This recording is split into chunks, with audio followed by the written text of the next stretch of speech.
Hello everyone, welcome to the learners hub. तो biology series में आज हम अपना नेक्स्ट टॉपिक रिप्रोडक्शन सिस्टम के अंदर फीमेल रिप्रोडक्टिव सिस्टम के बारे में डिस्कशन करेंगे। इससे पिछली वीडियो में हमने मेल रिप्रोडक्टिव सिस्टम के बारे में देखा था। तो आज की वीडियो में हम देखेंगे कि फीमेल्स में जो रिप्रोडक्टिव सिस्टम या प्रजनन तंत्र है उसमें किस प्रकार अंडे या ओवम का विकास होता है, और साथ ही हम यह भी जान जाएंगे कि महिलाओं में जो प्रजनन चक्र या जो मेंस्ट्रुअल साइकिल होती है वह किस प्रकार से पूर्ण होती है। तो स्टार्ट करते हैं हमारा आज का टॉपिक फीमेल रिप्रोडक्टिव सिस्टम, जिसमें कि हमारा फर्स्ट क्वेश्चन अराइज होता है कि महिलाओं में जो रिप्रोडक्टिव सिस्टम पाया जाता है उसके अंदर जो प्राथमिक लैंगिक अंग है वह कौन सा है। तो प्राइमरी सेक्स ऑर्गन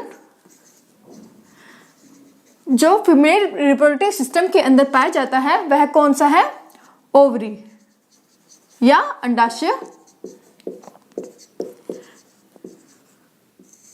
ये आप डायग्राम में देख सकते हैं। ये मैंने फीमेल रिप्रोडक्टिव सिस्टम का डायग्राम बनाया है जिसमें कि ये दो ओवरियां महिलाओं में पाई जाती है। अब ओवरी का मेन काम क्या है?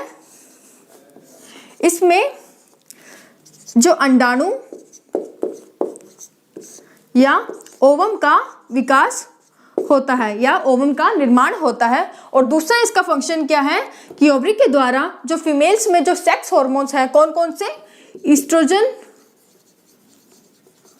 और प्रोजेस्टेरोन,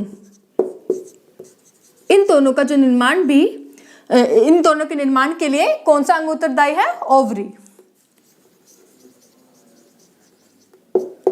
अब जो मुख्य हम बात देखेंगे वो ये कि ओवरी के अंदर जो अंडाणु का जो निर्माण होता है वह कैसे होता है।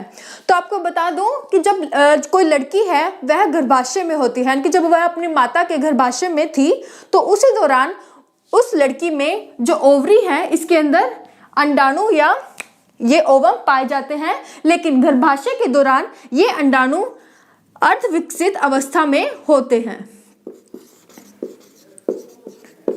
जिसे कि क्या कहते हैं? जब ये अंडाणु अर्धविकसित अवस्था में होते हैं तब इन्हें ग्राफियन फॉलिकल कहते हैं।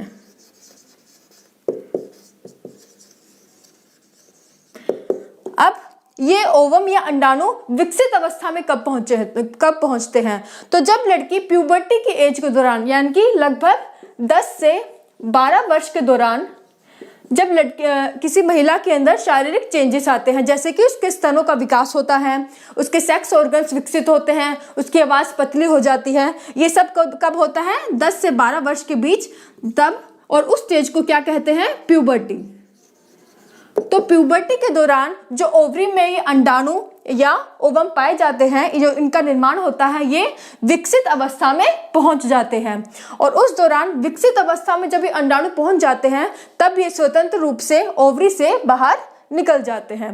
तो ये था पूरा, और वह प्रक्रिया मैंने आपसे बात की कि जो ओवम है जब विकसित अवस्था में पहुंच जाते हैं तो ये ओवरी से स्वतंत्र रूप से बाहर निकल जाते हैं, और इस प्रक्रिया को क्या कहते हैं?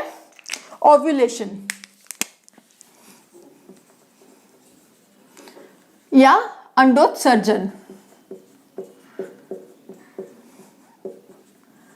तो अगर आपसे पूछा जाए कि ओव्यूलेशन या अंडोत्सर्जन क्या है तो आप क्या कहेंगे कि जब अंडाणु या ओवम विकसित अवस्था में ओवरी से स्वतंत्र रूप से बाहर निकल जाते हैं तो उसे अंडोत्सर्जन या ओव्यूलेशन कहते हैं। उसके बारे में आगे हम मेंस्ट्रुअल साइकिल के बारे में पढ़ेंगे तो डिटेल से जानेंगे कि ओव्यूलेशन जो होता है वो किस दौरान होता है। उसके बाद जो आप नेक्स्ट देखेंगे, ओवरी के बाद रिप्रोडक्टिव सिस्टम में दूसरा पार्ट है ये फैलोपियन ट्यूब या ओविडक्ट। इसका मेन काम क्या है? मैंने आपसे बात की कि जो अंडोत्सर्जन के दौरान क्या होगा, जो अंडाणु स्वतंत्र रूप से ओवरी से बाहर निकल जाएगा। अब वह अंडाणु यहाँ फैलोपियन ट्यूब या ओविडक्ट में पहुंचता है, यहाँ पहुंच जाएगा, और यहाँ क्या करेगा? यहाँ वेट करेगा, किसके लिए?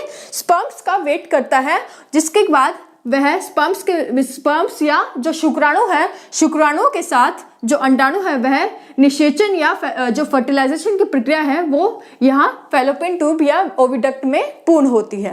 तो ये था फैलोपियन ट्यूब के बारे में, जहाँ की फर्टिलाइजेशन या निषेचन की प्रक्रिया पूर्ण होती है।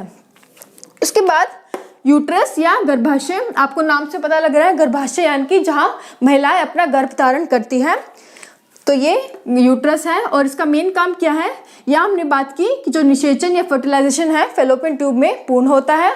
उसके बाद फर्टिलाइजेशन के बाद जो युग्मनज या जाइगोट है वो उसके बाद यहाँ आता है, जहाँ यूट्रस या गर्भाशय में जहाँ की गर्भ धारण होता है। उसके यहाँ पर क्या होगा कि जो भ्रूण है वह यूट्रस की जो वॉल है उसे क्या कहते हैं, एंडोमेट्रियम।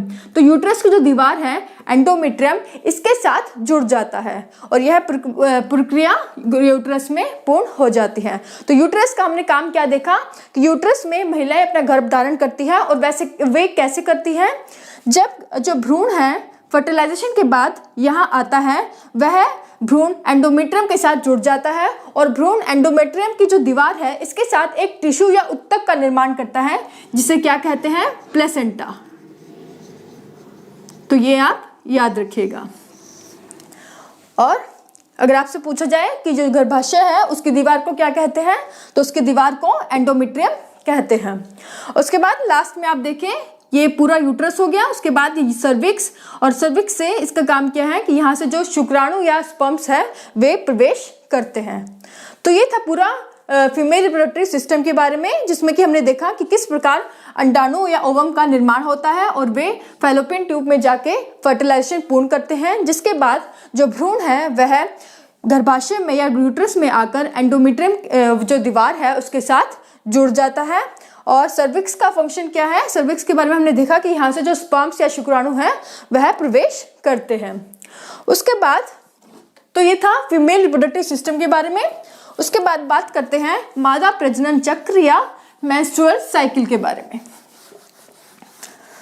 तो मेंस्ट्रुअल साइकिल या जो मादा प्रजनन चक्र है इसका पीरियड 28 दिन का होता है। तो यह पूरी जो साइकिल है 28 दिन में पूरी होती है। तो ये पहला दिन और ये 28वां दिन। तो हमें देख लेते हैं तो किस मेंस्ट्रुअल साइकिल, जिसे प्रजनन चक्र भी कहते हैं। तो हमने बात की जो मेंस्ट्रुअल साइकिल है उसका जो एवरेज पीरियड है वो 28 दिन का होता है, जिसमें कि 14वें दिन, ये मान लीजिए 14वां दिन है, इस दिन क्या होता है कि जो ओवरी अंडाशय है इससे अंडाणु स्वतंत्र रूप से बाहर निकलता है और इस प्रक्रिया को हमने क्या कहते हैं, अंडोत्सर्जन या ओव्यूलेशन। तो ओव्यूलेशन 14वें दिन होता है। तो मान लीजिए ये अंडा है जो कि ओवरी से निकला और उसके बाद हमने किया था कि जो ये अंडाणु या जो ओवम है वह फैलोपियन ट्यूब में जाकर वेट करता है। तो उसके बाद जो ये अंडाणु यहाँ पर जाकर वेट करेगा और अगर यहाँ फैलोपियन ट्यूब में फर्टिलाइजेशन या निषेचन की प्रक्रिया किसी पूर्ण नहीं हो पाती है तो उसके बाद क्या करेगा, जो ये अंडाणु यहाँ पहले से ही स्थापित है और वो क्या कर रहा है, यहाँ पर वो स्पर्म्स का वेट करता है। लेकिन अगर यहाँ उसके स्पर्म्स के साथ या जो शुक्राणु के साथ फर्टिलाइजेशन या निषेचन की प्रक्रिया पूर्ण नहीं हो पाती तो जो 16वें दिन क्या होगा कि जो यह अंडाणु है यह टूटना शुरू हो जाएगा, मतलब इसकी जो क्षरण की प्रक्रिया शुरू हो जाएगी। तो इस जो ओव्यूलेशन में जो हम देखेंगे जो अंडे का उत्सर्जन हुआ है, इस अंडाणु का जो है क्षरण और साथ ही साथ इसके क्षरण के साथ साथ जो यूट्रस की जो वॉल है एंडोमेट्रियम, इसका भी क्षरण स्टार्ट हो जाएगा। अब क्वेश्चन अराइज होता है कि इसका जो क्षरण है इसका टूटना क्यों शुरू होता है। तो आपको बता दूं कि इन 14 दिनों के अंदर, जब यानी कि ये पहले से 14 दिन के अंदर के साथ ही क्या होगा कि जो ये यूट्रस की वॉल है एंडोमेट्रियम, यह भी अपने को पूर्ण रूप से तैयार कर लेती है और ये काफी मोटी हो जाती है पहले 14 दिन के अंदर। क्यों? क्योंकि जो यहाँ अगर यहाँ फर्टिलाइजेशन हो जाती है तो फर्टिलाइजेशन के बाद हमने बात की थी कि जो भ्रूण है वह गर्भाशय में आ जाता है और एंडोमेट्रियम की वॉल के साथ क्या होगा, जुड़ जाएगा, जिससे कि वहाँ भ्रूण का विकास हो सके। तो भ्रूण के विकास के लिए जो एंडोमेट्रियम है, जो कि गर्भाशय की दीवार है, वह मोटी हो जाती है, जिससे कि भ्रूण का पूर्ण रूप से विकास हो जाए। अब हमने देखा कि यहाँ भ्रूण आएगा ही नहीं, क्यों? क्योंकि यहाँ पे फर्टिलाइजेशन या निषेचन की प्रक्रिया नहीं हो रही, और निषेचन की प्रक्रिया नहीं होती तो क्या होगा कि जो अंडाणु है इसका तो क्षरण होगा ही, साथ ही जो ये इसकी दीवार है इसका भी क्षरण स्टार्ट हो जाएगा। ये जो इतनी मोटी दीवार बन जाती है पहले 14 दिनों के अंदर, इसका भी क्षरण स्टार्ट हो जाता है। और यह क्षरण क्यों स्टार्ट होता है? क्योंकि यहाँ फर्टिलाइजेशन नहीं हो रही, और फर्टिलाइजेशन या निषेचन नहीं हो रहा तो भ्रूण भी यहाँ गर्भाशय में नहीं आता। इसलिए गर्भाशय की दीवार एंडोमेट्रियम के साथ साथ अंडाणु का, दोनों का ही 16वें दिन के बाद 28वें दिन तक पूर्ण रूप से क्षरण हो जाता है। तो 28वें दिन तक आते आते अंडाणु और एंडोमेट्रियम की दीवार है, इनका पूर्ण रूप से क्षरण हो जाता है। तो यहाँ हमने देखा कि जो मेंस्ट्रुअल साइकिल है 28 दिन के भीतर पूर्ण हो गई है, और 28वें दिन के बाद जब अंडाणु और एंडोमेट्रियम जो दीवार है इसका जब पूर्ण रूप से क्षरण हो जाएगा, तो इसके बाद जो अगली मेंस्ट्रुअल साइकिल स्टार्ट होगी उसमें जो पहले 4 दिन होंगे, उन पहले 4 दिनों में जो ये अंडाणु है और एंडोमेट्रियम जिनका पूर्ण रूप से क्षरण हो चुका है, ये जो फीमेल रिप्रोडक्टिव सिस्टम है इनसे बाहर रक्त के रूप में निकल जाएगी। तो पहले 4 दिन में, जो अगली साइकिल के पहले 4 दिन में अंडाणु और एंडोमेट्रियम रक्त के रूप में फीमेल रिप्रोडक्टिव सिस्टम से बाहर निकल जाते हैं, जिसे क्या कहते हैं? मेंस्ट्रुअल फ्लो, या आम भाषा में जिसे ब्लीडिंग भी कहते हैं।